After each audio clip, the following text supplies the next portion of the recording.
Kita ke sorotan lain, Saudara.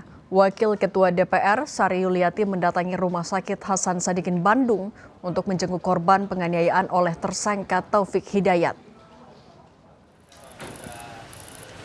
Kedatangan Wakil Ketua DPR Sari Yuliati pada Jumat siang disambut manajemen Rumah Sakit Hasan Sadikin Bandung dan keluarga korban.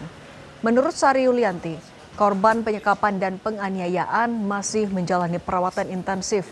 Usai bertemu keluarga korban, Sari berpesan pada semua perempuan agar segera melapor jika mengalami penganiayaan dan penyekapan seperti yang dialami korban.